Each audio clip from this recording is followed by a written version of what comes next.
It's another decision weekend for Greece and the Eurozone. Now, how are the markets preparing for either a resolution of the debt crisis or otherwise?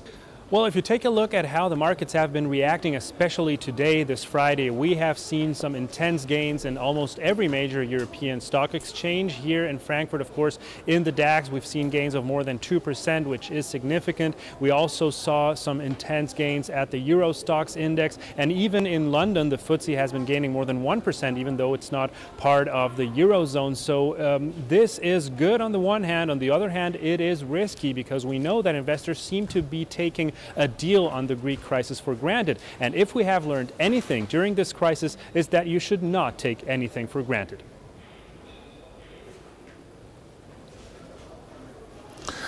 Now, the European Council President Donald Tusk says if you want to help someone in need, don't humiliate him. Do you think Greece is being humiliated through this whole bailout and debt process? Well, I think the words of Donald Tusk were more referring to the harsh words that we have been hearing, insults, if you want, between every party involved in the last couple of weeks. And he was, appealing to the unity of the European Union and to the values that are supposed to keep the Union together. That being said, of course, I think the Greek population has been somehow humiliated as an effect of all of this because it is the people who are suffering. It's the people who are not receiving their pensions or receiving very low salaries. It's the people who are unemployed and who are having a very low standard of living compared to what the European standard should be according to those principles. However, the question, perhaps the most important one, is who is humiliating them? Is it really the creditors? Is it perhaps Angela Merkel with her attitude of not being flexible in her ideals and principles? Is it perhaps the International Monetary Fund dictating what is to be done in the Greek economy, or is it the current government who let the banks close,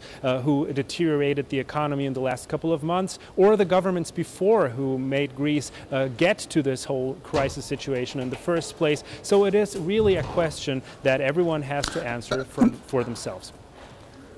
Now, what lessons in economy and markets integration or unification has been learned from this entire Greece, Eurozone, debts, bailout problems?